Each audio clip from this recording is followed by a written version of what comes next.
Hello friends, gate 2025 application August 24 open ആവും. IIT റൂർക്കിയാണ് ഈ ഒരു എക്സാം കണ്ടക്ട് ചെയ്യുന്നത്. സോ IIT റൂർക്കിയുടെ വെബ്സൈറ്റിൽ കയറിയിട്ട് നമുക്ക് ഓഗസ്റ്റ് 24 തൊട്ട് ഈ ഒരു ഗേറ്റ് എക്സാമിന് വേണ്ടിയിട്ട് അപ്ലൈ ചെയ്യാം. സോ ഈ ഒരു ഗേറ്റ് എക്സാമിന് വേണ്ടി അപ്ലൈ ചെയ്യുന്ന സമയത്ത് എന്തൊക്കെ ഡാറ്റാസ് ആണ് നമുക്ക് വേണ്ടത്, അപ്ലിക്കേഷൻ ഫോം ഫില്ല് ചെയ്യുന്ന സമയത്ത് എന്നുള്ള കാര്യമാണ് നമ്മൾ ഈ ഒരു വീഡിയോയിൽ ഡിസ്കസ് ചെയ്യാൻ പോകുന്നത്. സോ നമുക്ക് എന്തൊക്കെയാണ് വേണ്ടതെന്നുള്ളത് നോക്കാം. ഫസ്റ്റ് വൺ വേണ്ടത് നിങ്ങളുടെ പേഴ്സണൽ ഇൻഫർമേഷൻ ആണ്. നിങ്ങളെക്കുറിച്ചുള്ള ഡീറ്റെയിൽസ്, അതായത് നിങ്ങളുടെ പേര്, ഡേറ്റ് ഓഫ് ബർത്ത്, നിങ്ങളുടെ personal mobile number, parents name, അതുപോലെ തന്നെ പാരൻസ് മൊബൈൽ നമ്പർ, ഇത്രയും പേഴ്സണൽ ഡീറ്റെയിൽസ് നിങ്ങൾ എന്ത് ചെയ്യണം, എൻ്റർ ചെയ്യണം.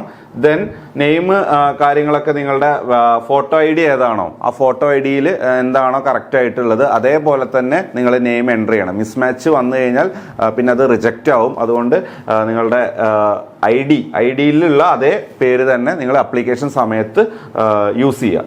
Then second one, address for communication. Address for communication എന്ന് പറഞ്ഞു കഴിഞ്ഞാൽ നിങ്ങളുടെ അഡ്രസ്സ്, ഫുൾ അഡ്രസ്സ് ഫില്ല് ചെയ്യണം, including pincode. Okay, so full address including pincode.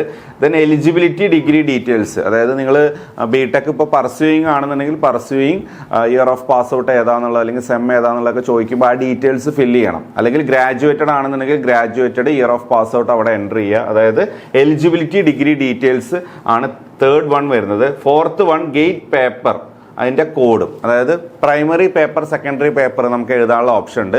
So primary paper നിങ്ങൾ ഏതാണ് എഴുതുന്നത് സെലക്ട് ചെയ്യുക. അതിന് കറസ്പോണ്ടിങ് സെക്കൻഡറി കോമ്പിനേഷൻസ് അവൈലബിൾ ആണ്. സെക്കൻഡറി എഴുതുന്നുണ്ടെങ്കിൽ ആ സെക്കൻഡറി കോമ്പിനേഷൻസിൽ നിന്ന് നിങ്ങൾ ഏത് പേപ്പറാണ് എഴുതുന്നത് എന്നുള്ളതും കൂടെ സെലക്ട് ചെയ്യുക. അതാണ് ഗേറ്റ് പേപ്പേഴ്സ്. സോ ഓരോ പേപ്പേഴ്സിനും അതിൻ്റെതായ കോഡ് ഉണ്ട്. 30ഓളം ഗേറ്റ് പേപ്പേഴ്സ് അവൈലബിൾ ആണ്. സോ ആ പേപ്പേഴ്സിൻ്റെ കറസ്പോണ്ടിങ് കോഡ് നിങ്ങൾ സെലക്ട് ചെയ്തിട്ട് ഫില്ല് ചെയ്യാം.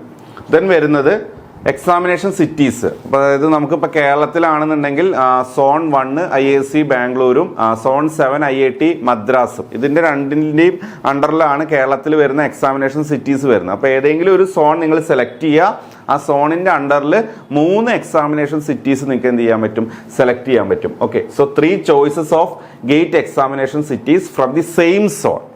അപ്പോൾ അത് നിങ്ങൾ ഏതാണെന്നുള്ളത്, ഏതൊക്കെ സിറ്റീസ് അവൈലബിൾ ആണെന്നുള്ളത് നോക്കിയിട്ട് അതൊന്ന് 3 സിറ്റീസ് എന്ത് ചെയ്യുക, സെലക്ട് ചെയ്യുക. അതിനുശേഷം നമുക്ക് പേയ്മെൻറ്റിലേക്കാണ് പോകേണ്ടത്. സോ പേയ്മെൻറ്റിന് വേണ്ട നെറ്റ് ബാങ്കിങ് അല്ലെങ്കിൽ ഡെബിറ്റ് കാർഡ്, ക്രെഡിറ്റ് കാർഡ് അല്ലെങ്കിൽ UPI ഡീറ്റെയിൽസ് വെച്ച് നിങ്ങൾക്ക് പേയ്മെൻറ്റ് ചെയ്യാൻ പറ്റും. സോ ആ പേയ്മെൻറ്റിന് വരേണ്ട ഡീറ്റെയിൽസ് നിങ്ങൾ എൻ്റർ ചെയ്യുക. അപ്പോൾ ഇത്രയും കാര്യങ്ങളാണ് നമ്മളുടെ അപ്ലിക്കേഷൻ ഫോം ഫില്ല് ചെയ്യുന്ന സമയത്ത് മെയിനായിട്ടും വരുന്ന ഡാറ്റ വരുന്നത്. ഓക്കെ, സോ ഇത്രയും കാര്യങ്ങൾ ശ്രദ്ധിച്ച് അപ്ലിക്കേഷൻ ഫോം കാര്യങ്ങളൊക്കെ ഫില്ല് ചെയ്യുക. കൂടുതൽ വീഡിയോസുമായിട്ട് അടുത്ത സെഷനിൽ കാണാം.